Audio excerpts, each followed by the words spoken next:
বিপদ দুঃখ কষ্ট যার নসিবে আছে, জীবনে আছে, শুকরিয়া করেন। কেন জানেন? সুখের সময় রবের কথা মনে থাকে না, মনে পড়ে না। কষ্ট বিপদ রোগ আসলে রবের কথা বারবার মনে হয়।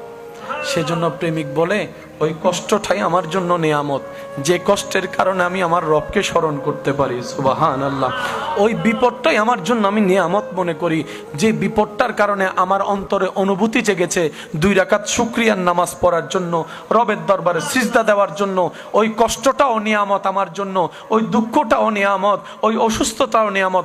কারণ এই বিপদগুলার কারণে আমার দিল রবের স্মরণে মগ্ন হয়ে আছে। সুবহানাল্লাহ।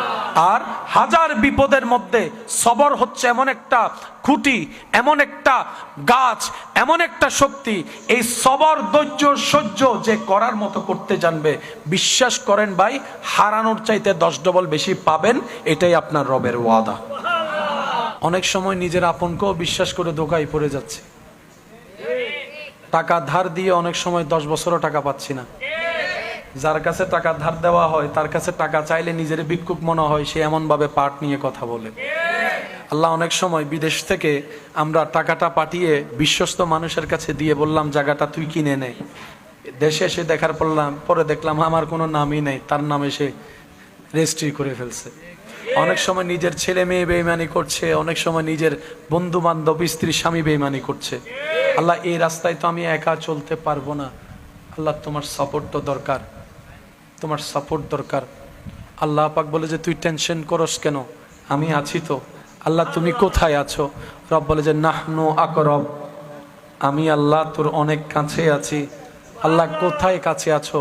রব বলে যে তোর শরীরের শাহী রগের কাছেই আমি আল্লাহ আছি। শাহী রগটা তোর যত কাছে, তার চাই তো কাছে আমি রব তোর কাছেই আছি। আল্লাহ, তোমাকে পাই না কেন, তোমাকে অনুভব করতে পারি না কেন? রব বলে যে আমি তোর কাছে আছি, কিন্তু বান্দা তুই আমার থেকে অনেক দূরে সরে গেছস, তুই আমার থেকে অনেক দূরে সরে গেছস, তুই বিভিন্ন কাজ করে করে আমার থেকে অনেক দূরে তুই সরে গিয়েছস। আমি তোর কাছেই ছিলাম, আছি, থাকবো।